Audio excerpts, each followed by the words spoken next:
اللہ الرحمن الرحیم۔ السلام علیکم ناظرین، میں قاضی بلال ہوں اور آپ میرا یوٹیوب چینل دیکھ رہے ہیں۔ مریم نواز جو ہے وہ اس وقت بڑی متحرک ہیں اور کوشش کر رہی ہیں کہ صوبے کے جو ہے لوگوں کو ریلیف دیا جائے، اور دفتر میں وہ ایک دن بھی نہیں بیٹھی، وہ کبھی کس جیل میں، کبھی جناب وہ بازاروں میں پھر رہی ہیں۔ اصل بات یہ ہے کہ یہ ان کا کام نہیں ہے۔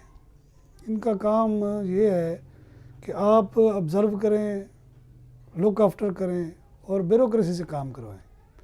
اگر آپ لوگوں نے خود ہی اٹھ کے بھاگ پڑنا ہے تو پھر جو پہلے دفاتر میں بیٹھے ہیں، اپنے دفتروں سے نکلتے ہی نہیں ہیں، تو ان کی تو موجیں لگ گئی اور ریئیکشن کوئی بھی نہیں آ رہا، نہ کوئی ایکشن ہو رہا ہے۔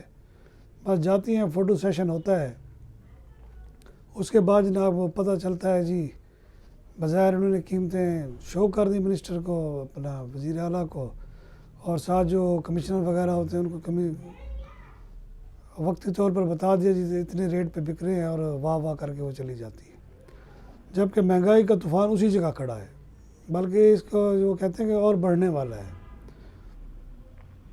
بہرحال اپنے آپ کو شریف خاندان کی یہ تو خوبی ہے کہ میڈیا کو کیسے ہینڈل کرنا ہے وہ کر رہے ہیں وہ، اور وہ خوب جانتے ہیں اس بارے میں۔ آج شہباز شریف بھی گئے ہوئے تھے تلہ گنگ، وہاں جو کیپٹن شہید ہوا ہے جنوبی وزیرستان میں، اس کے اظہار یکجہتی کے لیے، تعزیت کے لیے گئے ہیں۔ اچھی بات ہے، ہمیں اپنے ہیروز کو جو ہے نا وہ ان کی قربانیوں کو جو ہے نا وہ تسلیم کرنا چاہیے اور عزت دینی چاہیے۔ دوسری جانب اس قسم کے اقدامات بھی کرنے چاہیے تاکہ مستقبل میں یہ نہ ہو، اس قسم کی دہشت گردی نہ ہو۔ 27 سال سے ہم یہی دیکھ رہے ہیں کہ جو زرداری صاحب صدر پاکستان ہیں، انہوں نے گریزن میں کھڑے ہو کر کہا کہ ہم کچل دیں گے، دہشت گردی کو کچل دیں گے۔ پتہ نہیں وہ کون کب کچلیں گے۔ بیچارے ہمارے تو ہزاروں نوجوان بیچارے شہید ہو چکے ہیں، اور وہ ایسے علاقوں میں شہید ہو رہے ہیں جہاں کوئی جنگ نہیں چھڑی ہوئی، نہ کوئی انڈیا کے ساتھ ہماری جنگ ہو رہی ہے، نہ ہماری کوئی کسی اور ملک کے ساتھ کوئی جنگ ہو رہی ہے، پھر بھی ہمارے نوجوان جوان جو ہیں وہ روزانہ کی بنیاد پر شہید ہو رہے ہیں، جو ایک المیہ سے کم نہیں ہے، اور اس کا جو ہے نا کوئی چیک اینڈ بیلنس نہیں ہے، اس کا مداوع کوئی نہیں ہو رہا۔ اگر مٹھی بھر طالبان ہیں تو وہ کیوں کنٹرول نہیں ہو رہے؟ ان کو جو سپورٹ کر رہے ہیں، کیا وہ پاکستانی فوج سے یا پاکستان جیسے بڑے ایٹمی قوت ہونے کے باوجود، اتنا ایٹمی ملک ہونے کے باوجود وہ اس سے زیادہ طاقتور ہیں؟ یہ عوام سوال کرتے ہیں، لوگ پوچھتے ہیں کہ یہ کیا ہو رہا ہے آخر؟ دنیا میں کہیں بھی حادثہ ایک الگ چیز ہوتی ہے، گھات لگا کر یا ان کو گھیر کر فوجیوں کو مارنا، میرا خیال ہے یہ بہت کام ہوتا ہی نہیں ہے۔ ہمارے ہاں ہو رہا ہے۔ بہرحال ہمارے جوان بھی کوشش کر رہے ہیں، ہماری فوج بھی کوشش کر رہی ہے ان کو قابو پایا جائے، لیکن مصیبت یہ ہے کہ ہمارے ہاں غدار بہت زیادہ ہیں۔ غدار جب دشمنوں سے مل جائیں تو پھر ایسے ہی ہوتا ہے۔ پراکسی وار شروع ہوئی ہے اور کئی عرصے سے چل رہی ہے، اور یہ سارا گند جو ہے نا امریکہ کا ہم اٹھا رہے ہیں۔ امریکہ اور یورپ کا جو گند ہے وہ مسلمانوں کو کمزور کرنے کا، اور اس میں وہ کافی حد تک کامیاب ہو چکے ہیں، اور ہمیں سمجھ نہیں آتی کہ ہم کیا کریں۔ حالت یہ ہے کہ ہم اپنے ایک مسلمان ملک کے لیے بھی آواز نہیں اٹھا سکتے۔ فلسطین میں روزانہ جو ہے بچے بوڑھے سارے شہید کیے جا رہے ہیں، ہم لوگ اس مذمت سے آگے نہیں بڑھ سکتے، آگے ہمارا ایک لفظ نہیں ہے۔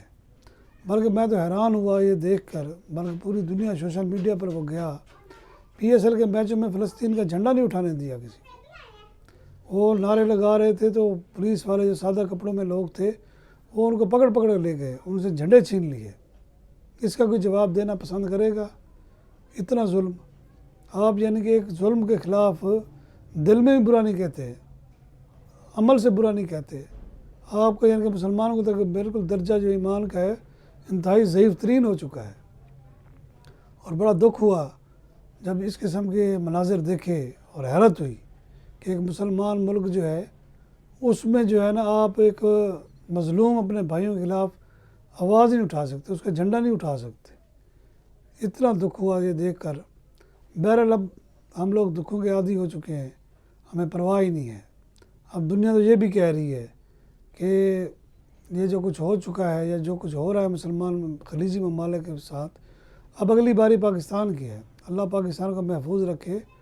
یہ ایک باتیں ہو رہی ہیں کہ ان کو بھی سزا ملے گی۔ ہم تو پہلے ہی معاشی طور پر پیچھے پڑے ہیں، ہمارا برا حال ہے، ہمیں IMF نے ابھی تک جان ہی نہیں چھوڑی ہماری، اوپر سے یہ ظلم ہو گیا تو پھر اللہ خیر صلی اللہ، پھر تو سمجھ لیں کہ ہمارے حکمران جو بیٹھے ہیں یا جو اپنے آپ کو عقل کل سمجھتے ہیں، پھر تو ان پر لعنت بھیجنی چاہیے۔ بہرحال حالات جو ہیں وہ نہ ملک کے اندر ٹھیک ہے نہ باہر ٹھیک ہے۔ سیاسی طور پر آپ دیکھیں کہ سینٹ انتخابات ہو رہے، آزاد امیدوار کھڑے ہو رہے ہیں پارٹی کے بغیر۔ فیصل واڈا نے زبردست بات کی، اس نے کہا جی ابھی کوئی میں پارٹی جوائن نہیں کر رہا، ابھی آزاد کی لہر چل رہی ہے، آزاد منتخب ہو رہے ہیں تو میں بھی یہ کوشش کر لیتا ہوں۔ یہ ایک انہوں نے نظام پر تمانچہ مارا ہے کہ اس ملک میں جو ہے وہ نہ تو کوئی سسٹم رہا ہے، نہ جناب یہاں کوئی اصول رہے ہیں، جس کی طاقت ہے وہی جناب جو چاہے کر رہے ہیں، جو چاہے کرے وہ کر رہا ہے۔ فیصل واڈا اگر جیت جاتا ہے تو کس نے اس کو ووٹ دیے، کتنے میں دیے، کتنے پیسے لگے؟ سینٹ تو ویسے ہی بدنام ہے، ایوان بالا کو چوروں کا گڑھ کہا جاتا ہے، حالانکہ ایسا ہونا نہیں چاہیے۔ یہاں باقاعدہ سیٹیں بکتی ہیں اور اس کے ثبوت بھی دیے گئے، لیکن نہ الیکشن کمیشن نے ایکشن لیا، نہ ہی کسی اور ادارے نے، نیب وغیرہ نے یا FIA نے اس کی تحقیقات کی۔ کیوں؟ وہ جو رشوت دیتے ہیں دلاتے ہیں وہ بڑے طاقتور لوگ ہیں۔ جب ملک میں ایسے حالات ہوں تو سمجھیں ملک میں ترقی تو بہت دور کی بات ہے، اس کا جو ہے نا زندہ رہنا بھی بڑا مشکل ہو جائے گا۔ اجازت چاہوں گا۔